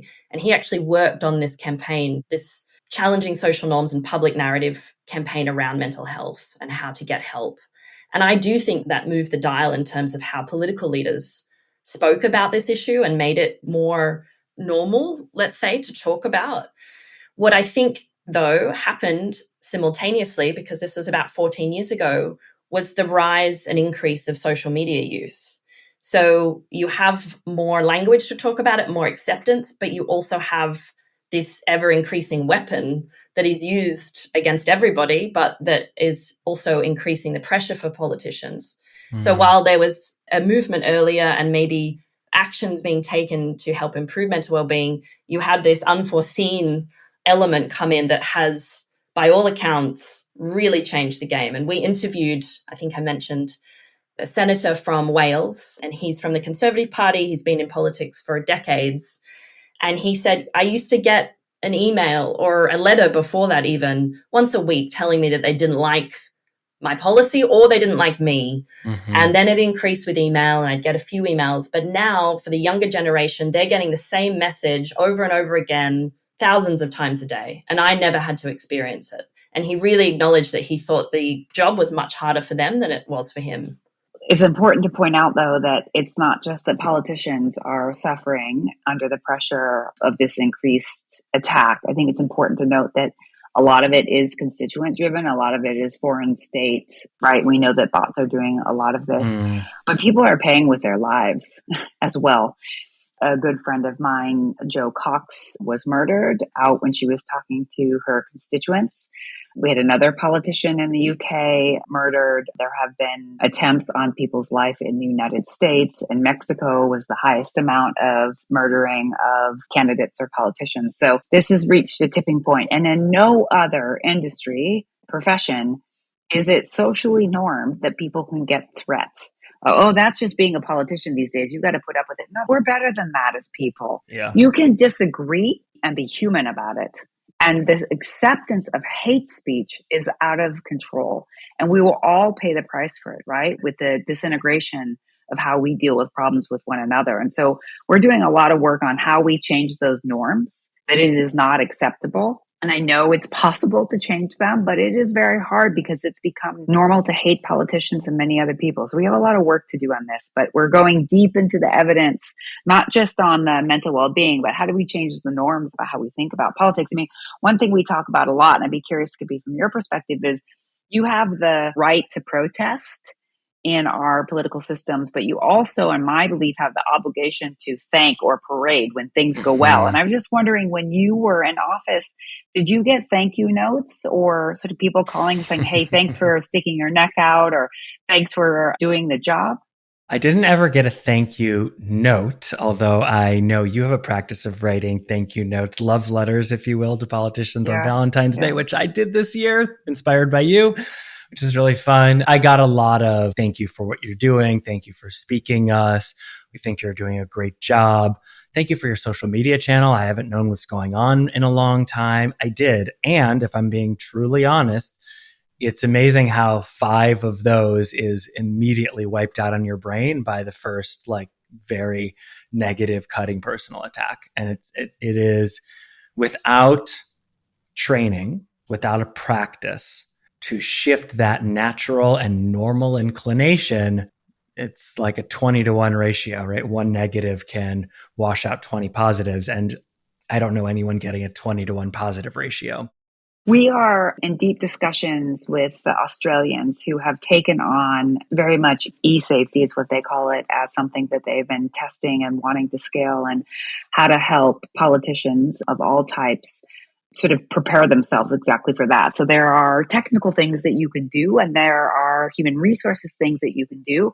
And then there's personal preparedness in order to do that. And we really need to scale that. I got into politics not to deal with the symptoms of problems. I got into it to deal with the upstream. So we're going to keep working with the upstream of hate, but until we can figure that out, we're going to try to, as much as we can, partner with innovations to help politicians not deal with it front and center. So be on the lookout for us to be doing more in that space. Yeah, that's amazing. I couldn't agree with that more. I mean, sure, we are social primates. Everything is contagious, right? COVID and kindness. And when we experience incoming hate, we have a tendency to respond in a particular way, often a way that mirrors that back out. We become defensive, we become angry with other people. Then we wonder why we see that coming in as citizens. It's also true that it doesn't have to be the case. And it is definitely true that the identification with the attack is also something that has a lot of work to be done on the politicians' side of the street. So often we come in with our own insecurities, our own pathologies, which are just normal and part of being human. But without anybody making it personal, we make it personal. We make it about us. And that's also a recipe for disaster. And you can't change anyone else's behavior, but you can absolutely change the way that you receive it, you understand it, you process it, that you respond to it rather than react to it. And there's a ton of training to be done there. So I'm really curious, in the report, both in the quantitative and qualitative data, you did a lot of interviews as well. So some of this may have come from that. I'm curious what the key contributors are to lower states of well-being that are observed. Do you see common inputs that are leading to poor outputs? I would say yes and no, unfortunately. I think that's a classic academic answer, although I'm not an academic and we are not. There were about hour-long interviews and we conducted around 60 of them. And that was with a combination of current and former political leaders, but also academics, practitioners. And so we ended up having just under 30 politicians that we interviewed. And we really focused on asking them about what they thought the impact of their job was on their mental well-being, on their ability to perform their job, and sort of what they already did to support their mental well-being or what they wish they had more of. In terms of the factors that came out that seemed fairly consistent, and the people that we interviewed came from different continents, different countries, different political parties. There were men and women. They came from different backgrounds. So it was somewhat representative, although a small number. Something that came out that was consistent in terms of impacting their mental well-being was, as I think I've mentioned before, this really heightened level of scrutiny and harassment, both online particularly and in person. And that seemed to affect all of them in one way or in another. And they all dealt with that differently, and they all saw that differently, I would say. Some, for example, a politician in France that we spoke with and several other people said they just no longer engaged with social media because of it. And that was how they coped with that impact on their mental well-being of that harassment. Whereas others, and I can think of 2 women actually from state legislatures in the US, really saw social media as their way to connect with and have a voice directly to their communities and their constituents. Knowing they had limited budgets, they couldn't pay for huge ad campaigns. So social media was this way to have kind of a direct voice and a direct interaction back and forth. And so saw social media as a positive, that they just couldn't do away with, despite the death threats and despite the harassment and the trolling that they received. And they both dealt with that in very different ways as well. One woman, and it was very striking, said whenever she receives a death threat, she just laughs. She thinks it's quite funny, which I think shows a level of resilience and detachment that probably most people don't have. But I would draw that out as the one that seemed to come out for most of the people and was held in common. It's interesting. In the US, there are legal restrictions to what you can and can't do to insulate yourself from some of that negative feedback loop. So, for example, if I'm Seth Godin, right, one of the most famous bloggers in the history of the world, no commenting. That's just his policy. He's figured out that's what's best for him, and he's figured out a way that he can interact with his audience. But that is not always the case for elected leaders, who are often restricted in their ability to limit or control that feedback.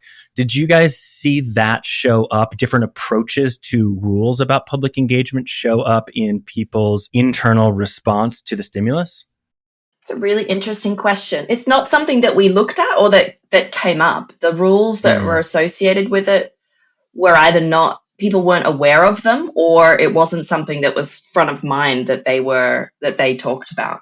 And I think, Skippy, this speaks to such like a constant thing that we know and shouldn't surprise us, but does every time, is just how little training and support people have to run for office and be elected officials. So these are things that, like, in a perfect world, or not even in a very imperfect world, you know, some of these things, like what to do, what exists, but you're often just, you throw yourself in or you're thrown in and you're left there. One thing I wanted to bridge to solutions is not solutions, just a framework that Kim and I have been thinking about around this, because we have this very interesting time where just today, Kim shared in our internal messaging that another woman is stepping down. She just can't handle the toxicity, right? In the UK, like, it's just like every day, like, this is happening. So democracy is getting gutted. At the same time, citizens have low trust in government in most places and feel like it's not as responsive to their needs. So, right, like, their pathway to have responsiveness is going down while they want more. So one of the things we were thinking about is, how do you marry the mental well-being of politicians with the increase in, some people call it democratic innovation, but what it really means is like structured engagement with citizens that have better outcomes than people just yelling. So this is structured participatory budgeting, structured citizen juries, structured citizens assemblies, and many other sort of much more chosen, structured, formulated ways of engaging citizens so that they feel more heard and the politicians feel less exposed to the not helpful feedback. And so we're going to be exploring how to package those things together. We don't want politicians to turtle in, right? They need to have ways, and they want them, like, they really do. They just don't want them with the gun pointing down their neck, right? That's not literally and figuratively. So I'm excited for some innovation that we want to explore to bring the well-being. And what we know from citizens is, from research, is that when citizens engage in their communities and democracy, their mental well-being goes up, right? It is a sense of agency in their own community. So I'm really excited to explore solving the problem through more engagement. Yeah, I'll give you a little micro example that comes to mind from a recent talk that I did. I think it was at Colorado Municipal League, and I spoke to an elected official, a woman. I believe she's from a rural Colorado town, and they have the problem, as many people do in the room in council meetings, of people just unloading, just screaming and being personal and all of that. And they adopted a new policy. And I'm interpreting a little bit what she said, so forgive me if I'm not getting it precisely correct. But effectively, they took on the approach of training people how to treat us. And they developed a new rule set, but they communicated that rule set. And they said, hey, this type of ad hominem attack, loud volume attack, is not welcome in this room. You are welcome. Your opinions are welcome. Your divergent opinions are welcome. In fact, they're sought. We want to hear that, but we want to hear it in a respectful way so that we can actually hear it and do something with it. And if you're not able to do that, take a deep breath and come back later. But if you come into this room and do that, you won't be permitted to speak for X amount of time, say like the next 2 meetings. And she said after implementing that, they really saw a shift. And so that to me is a tangible example of what you're talking about in the room. But then now how do we expand that out to the digital space, into all those other areas? So I just really love that, Lisa. And I am very excited to see what else you guys come up with. And I'm sure many listeners will want to hear that. I want to come back to additional intervention ideas. But before I do, we're talking about the external inputs that are causing the negative internal response at the moment. There are also internal behaviors that cause negative internal responses. I'll give you an example that comes up a ton in our work, in our coaching work with electeds and actually with staffers and everyone, is there seems to be a very high prevalence of, I will say, the challenge of saying no. Servants want to serve, and they will often serve themselves into the ground, serve themselves away from what they really care about, serve themselves into being distracted and unable to focus or deliver, and ultimately hampering the ability to do the things that they showed up wanting to do. What other, let's call them internal behaviors, did you notice that were common that led to challenges of mental well-being? So I think what you've pointed out actually came out as the key determinant of whether someone felt they had good or bad mental well-being. And this especially came out in the interviews that we did, that people who felt they had some sense of control over their work and their work-life balance and what their job involved and how long they did it for each day and how many days a week they did it and where they did it, that really spoke to whether they reported that they had relatively good mental well-being or lower mental well-being. So this sense of control and this kind of autonomy, or at least a feeling of autonomy, really came out as something, not just having a negative contribution, but also going the other way and having a really positive contribution when people felt that they had that down. And that would fluctuate, obviously, but at the time that we spoke to everyone, it really became apparent that those periods when they felt more in control, they reflected on them more positively as well. I want to pick up on one of the things that Kim is saying, and you led in this notion of service. And one of the things that we're thinking about that's been prompted by a good friend of the Apolitical Foundation, a guy named John Alexander, who wrote this book called Citizens. He has challenged me, and I found it very helpful, that maybe public service is not the right frame, that maybe we need to be calling it public facilitation, meaning are we at a time where one person can serve the constituent, or should it be about facilitating communities to do some of the work themselves or facilitate bureaucrats or multi-stakeholders? Should the actual framing of what this is change? And would that attract different people, change expectations, all of that? And I think it's a really interesting question. I don't want to parse words. That's not what I'm doing. But who do we attract and what do you feel successful? How do you operate? I think is a really interesting question. Interesting. I think that would be a live debate in this area that would be very interesting, because the flip side of that is what we found. Seeing this job as an act of service and that leaders were contributing that to their communities was also the one thing that stood out as having a positive influence on mental well-being. And we know from other research that's been conducted in Pakistan, for example, that leaders with these pro-social motivations, they tend to implement better policy, or policy that's more aligned with what their electorate wants. Yeah, it's funny. Yeah, and one of the leaders that we interviewed, and I think this is something that you've mentioned too in the past, Skippy, is that she had this heart-centered approach to how she led. And she really believed that was the buffer for her from burnout. She wasn't doing it for the title. She definitely wasn't doing it for the money.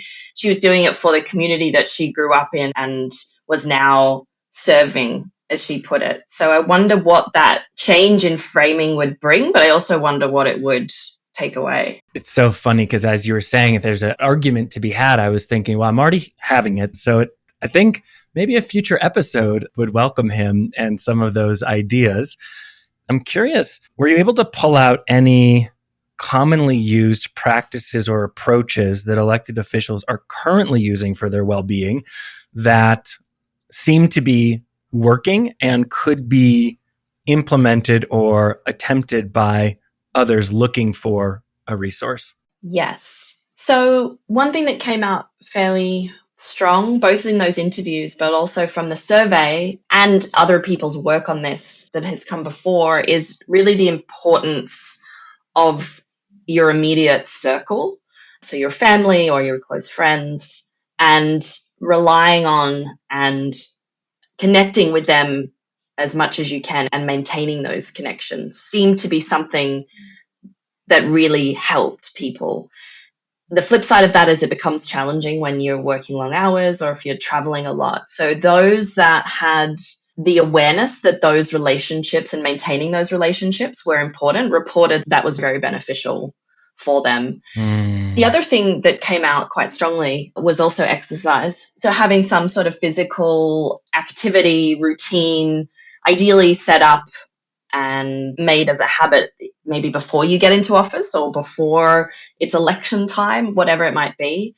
That was also something that came out pretty strongly among quite a few people that really helped them getting out of your head and getting into your physical body. It's always the first domino for me. If I am not moving my body, everything else goes to shit, I think is the technical term. Yes, that is the scientific explanation for that for sure. That's right. Peer reviewed. So we have this recognition that people are struggling, that there are avenues to improve our condition and seek support. And yet, as in many places, not everyone's choosing to take those actions. What are the barriers that you guys identified in terms of getting from point A, I recognize I have some challenges, to point B of I'm doing something about them? The barriers that we saw came in a few different packages. One was around the stigma, the fear of the reputational cost of being public about your struggles or being public about accessing support. So about a quarter of the people who answered our survey said that they just wouldn't access support because of the fear of this reputational cost. And yet at the same time, just under 70% of people wanted to access more resources to help their mental well-being. The other hurdle that came out pretty predominantly was just feeling like they didn't have enough time or money, particularly in the US context from the people that we interviewed, that this was something that they couldn't afford to do because they worked so much or weren't getting paid a particularly large amount. So it was outside their ability. And it wasn't something, again, in the US context, for example, that was included in their health insurance or in the package that they had for being a legislator. So that was about 50% of the people that we surveyed actually said too expensive. Around 65% said a lack of time. And the other aspect that we found and that people expressed was that this just wasn't the culture or the norm in that setting. And people who'd worked in other sectors, in the private sector, one, for example, had worked as a teacher, said it was much more welcome and much more open discussion about these types of things in their previous roles. So the conversation just wasn't there to even know who to ask, where to start, where to begin to know what to access or what you could access. Yeah. And I'd be remiss if I didn't editorialize a little bit, which is to say 70% are looking for some kind of support. 65% are saying time, 50% are saying money, and so 25% say reputation. And we don't know which parts are coming where, but that leaves potentially a very small slice of people of those 70% who want support and are actually getting it. And you don't have to be bound to being one of those people struggling in the dark. It doesn't support you. It doesn't support your community. It doesn't support your family. Maybe your worst fears will be realized, but maybe they won't. If you don't try, it's the only way to guarantee you can't succeed. If you do try and you confirm your worst fears, okay, well, then you'll have some sense of satisfaction that I was right. But boy, if you were not correct about that, your life will be meaningfully different. And so isn't it worth a shot, of how I think about it? I think that's right. I think the anticipation of all of the negative consequences, as with so many things in life, are worse than the actuality of doing it. And I almost think it has to be an awakening moment for everybody. I'm not just talking about political leaders, of realizing that you deserve this, the people around you deserve you accessing support or getting help or doing whatever it is that you need to do in order to be the best version of yourself or in order to be well. And adding another layer on that for political leaders, several of them had this aha moment where they realized that in order for them to serve the best way they could, in order for them to do the best job and just be a really kick-ass legislator, it was an act of service getting this support, or it was part of their being a servant of the people, having mental well-being therapy or whatever it might be. And so I think that's almost a real mental shift that has to happen. Shifting gears just slightly, we have an understanding of the report. If people want to see the report or want to read it in all of its glory, where do they go? To our website, which is www.apolitical.foundation. And we have all of our reports, toolkits that we have ever put out available there, free to access. And it has a Creative Commons license. So we really encourage people to take it, adapt it, use it as well for their own purposes. That for us is the real goal. And as well as that, on the same website, we have the list I think I mentioned earlier, this database of interventions and resources that people can search through and see if there's something there that might be relevant for them in their context that they could adapt or that they could look through. How would they navigate that? So are they able to navigate it by use case? Like, I'm having a problem with X, or is it just a list with descriptions that they would read through? How do they wayfind to the appropriate support for their needs? So the way that we structured the database is around, first of all, people can search via region and location. They can also look at the level of influence on their mental well-being. So if you're thinking, I'd like to access therapy, so that would be at the individual level. If I'd like to see what's been done around the world to change how a parliament works, how have they improved the working conditions, that would be then at the institutional level. And then we have different types of initiatives. So physical health, different policies and recommendations, psychological interventions. So there's 4 different ways that you can search through that database. And we've also left that open. So we're very open to people submitting interventions as well. Beautiful. And they would submit just on the website?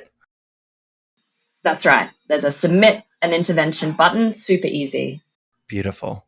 I want to wrap with some of the actions that we could take if we want to see this shift occur. If we want to invite better well-being and thus better performance into our political space, if we want to invite back trust and reduce cynicism, all the things that we've talked about today. We've spoken directly to and around what public servants, my word, I think you guys use a different word, but people who work in staffs, administrations, etc., and politicians themselves can do, applying the work themselves, finding resources, being in peer groups, following some of the resources available on your website, becoming aware of the report, etc. But there are other groups involved as well that you speak to in the report. You talk about academics, and I would say that in my observation, this is an area where they've really picked up your mantle. I've seen 5 or 6 new rigorous reports come out in the last year. I've seen a number of major universities open labs or schools specifically looking at this. So I think that's happening. The areas where I have seen, maybe I've directly seen less action, or I've seen less clarity about what we can do, are citizens, just normal humans, and individuals in the media. And so I wonder if you could talk a little bit about those two, give us like a bulleted how-to guide of what you could do if this conversation resonates and you'd like to have some form of meaningful impact on improving the well-being of our political systems. As a citizen, for all of us, we're all busy. We all have our own lives. And unlike us, Skippy, I think that many people aren't spending their daily lives thinking about politics and politicians. Where you have the space, the time, educating yourself more about politics in your local area, about who your local representative is, or even your national level representative, and thinking and learning about what powers they do and don't have. Because the more information you have, the more you'll be able to still realistically critique and scrutinize the work of your leaders without it maybe bleeding into generalizations or statements like all politicians are the same, all politicians are terrible. So that education, and that does come with privilege of time potentially, but it's something we could all do more of. I think really also holding in your mind that politicians are people too, and they have kids and they have partners and they have hobbies, and putting yourself or maybe one of your loved ones in their place and really thinking about the reality of the fact that we know from evidence that most people go into public leadership in order to serve, and they're called public servants for a reason. They're not always going to get it right. They're not always going to be perfect, but that's just as we are as people. Can I focus in a little bit on educational resources? Because I'm here getting to know the system is important, and we're a long way from Schoolhouse Rock. The internet is a deep and cantankerous place that is hard to trust. It's hard to find down the line resources that are not academic, dry, and tough to follow. So do you have one or more places that would be good starter points for someone at square one so that they don't search around in the dark for 10 minutes, get frustrated, and leave? Yeah, so it would definitely depend on your context where you are in the world. But say in the US, for example, you can find out fairly easily by knowing where you live, who your local member of the city council is, the state legislature, and then at the national level. So all of these people have websites and they have pages that you can go to find out who they are, what their manifesto is, what their policy positions are. Another group that I think does quite interesting work in this area is the Congressional Management Foundation. And they actually work both with members of Congress, but they also work with interest groups and groups of citizens and communities to educate them more about how Congress works and how they might best interact with members of Congress in order to express their problems or the great things that have been happening in their districts or within their communities. So that's just two examples in the US where you can learn about the who and also a little bit about how it works. Yeah. Is there anything else that we haven't touched on that you feel would be really important to share with the audience? I guess I would like to make the point about the media as a group, as an amorphous blob, and all media is not the same, but that the importance that media coverage plays in our attitudes towards political leaders and in perhaps how political leaders behave and some of their fears and the impact on their mental well-being. And I just think there is so much more space, and there are groups around the world doing this for more constructive and solutions-focused journalism. So you've got the Solutions Journalism Network, there's the Constructive Journalism Institute, and how we think about the types of narratives and stories that are being put out. And this is ignoring social media, but thinking about legacy media and how it can really play a role in shaping what we think. And so therefore showing some of the positive stories, showing the human side of political leaders is really important. And there's really useful resources out there for members of the media on professional codes that might help this type of work to get off the ground as well. Yeah, that's right. I mean, behind the veil of ignorance, this is the best time to ever be alive as a human in so many metrics. And yet when we turn on, that doesn't mean that there aren't awful things happening, but when we turn on the news, it can often feel like this is the worst time to live. And that discontinuity drives stories in our head that have us then focus on those things and removes our sense of joy and agency in a way that's unnecessary. So really salient thing to point out for yourselves, for Kim, for Lisa, if some of this data is showing that what we want is a sense of control, but also a belief in the unfolding of things, both control and trust. What are some of the approaches, practices, daily rituals, morning routines, anything that you have individually found in your own lives of service that have been particularly helpful in you maintaining a state of mind that you seek? It can just be one or two things, but things that really stand out for each of you. I have two. I have many. I have a practice of having practice, meaning that I'm reflective and thinking about which ones. But I get up every day. Sometimes I'm better at than others, and tell myself, don't mistake activity for progress. And why that's really important is it helps me prioritize the things that are most important to drive progress. That can be anything from making sure that I'm healthy. Like I took nearly 2 hours out today to get acupuncture in the middle of the day because I feel my body like really needs it, all the way to sorting through busy work, because you can get caught up in that. So that sounds like overly first principle-y, but I do find that really important. And again, this isn't rocket science, and I feel a little out of touch right now. Luckily, literature helps me feel in touch, but I go back to the why that I'm doing it. I just finished, when I can't be like in communities, really talking to people, because Kim and I kind of work at this global democracy level and we talk to people, but I'm not like down in the streets talking to people every day. That's my why, is to make better people on the planet. And one thing that has helped me is to do that. But also I spend a lot of time in literature, which is really helping me feel in my sinew the why. I just finished Barbara Kingsolver's Demon Copperhead, which anyone who is particularly wanting to know the situation in America, and just beautiful writing, brings back these stories of the challenges that we systemically have around poverty and around drugs and love and life. And I find the practice of slow reading literature really grounding for me.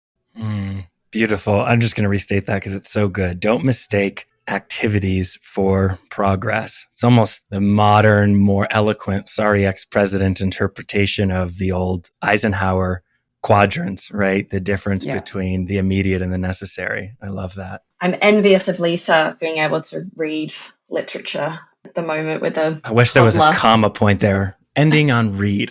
I just can't. Punctuation matters. For me, it is something that I've adopted relatively recently through actually the work that we did a few years ago around addressing polarization. And that was really going and drilling down into what my values are and reciting those and repeating those to myself. And it goes to Lisa's why I do what I do, but also how I do what I do. And that is backed up by evidence and science that leaders who can acknowledge and know what their values are can go back to those when it's stressful, things get tough. And it really helps to ground you and give you a reason to, go into that spreadsheet or go into that difficult conversation. When do you read that or recite that? Let's just say remind yourself of those. And how do you do that? If you're going to get very tactical. Have it on a sticky note, not a physical sticky note, but a Apple digital sticky note in my phone. Well, it's everywhere now. I have Apple products galore. So I have that on a sticky note. I have the top three. I mean, it's not completely conclusive of every value, but I think the top three, which is, and I can tell you, they're connection, fairness, and accountability. And I would say it's not a daily practice because I can remember them, but sometimes if I feel like I need a black and white reminder, then I go and look at the sticky note. So depends, once a week, sometimes once every 2 weeks, I would say. The other thing is gratitude, which is also not anything new, but is also backed by science and evidence. And having a small child, we find that really important. So we do that at the dinner table every night. Do you go around and each share? What does that look like? Yeah, we go around and each share your rose and your thorn. So your best part of your day, the worst part of your day, and what you're grateful for. We do peach and pit. Oh, there you go. And those values shown through the work product of the organization as well. Closing question, same for everybody, which is our listeners, as are the people you work with, are not passive observers of this, right? These are the humans in the arena. And so if you were to leave them, and you guys can cheat by each getting one answer at this, I suppose, unless you just agree on everything. If you could leave them with just one thing, one thought, one quote, one practice, one program to attend, one newsletter to jump on, really any one thing that would best resource them to be a personal vector for healing our politics, what would it be? I'm not one to idolize people very often because I think it's quite a dangerous thing. But there is someone who I've really looked up to, and his name is Daniel Kahneman. He was a Nobel Prize winning economist who really he wrote this incredible book, Thinking Fast, Thinking Slow. And my background is try to apply some of those lessons to politics and policy and making the world a better place. And when he was interviewed by someone, he said something that has stuck so deeply with me. And it's when they asked him, what's the one thing that you've learned your entire life? Going at the heart of behavior, right? And economists is give people a break. People are doing the best they can. It's really easy to judge. It's really easy to dislike. And for some, it's easy to hate. But people are doing the best they can. And if you can start by meeting them in their best they can place, then everything else becomes so much easier. And I struggle with that because I have super high expectations. I'm impatient. But if Danny Kahneman, someone that I just find so brilliant and kind, can do that, I can too. That's my advice. If you can start at that first principle, I think life's pretty beautiful.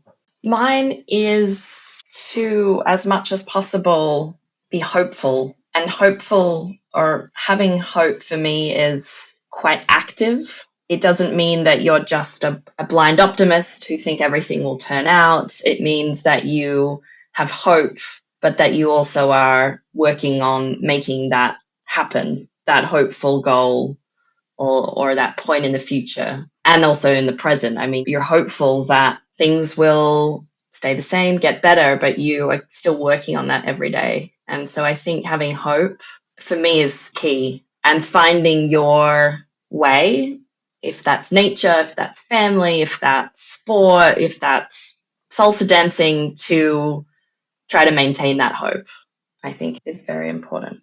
Beautiful. Well, I just want to thank both of you so much for spending a significant amount of time with me here on the Healing Our Politics podcast. I just adore your work, how you both show up in the world, what you do. I am so grateful to live in a world where you are helping steer this ship, because we are all going to be better off for your work. And I just can't wait to see where it goes. Right back at you, Skippy. Thanks, Gibby.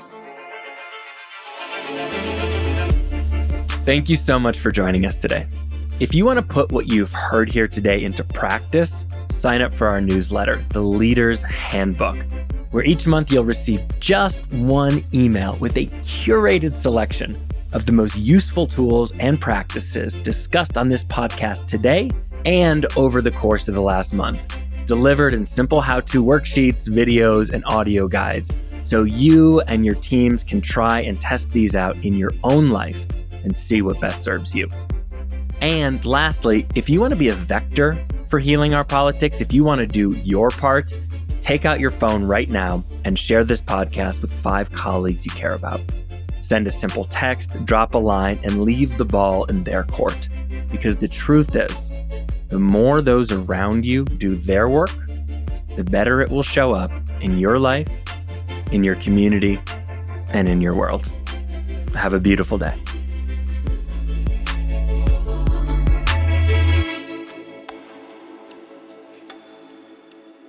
The Healing Our Politics podcast is brought to you by the Elected Leaders Collective, the first leading and most highly recognized name in mental health, well-being, and performance coaching for elected leaders and public servants, designed specifically for you.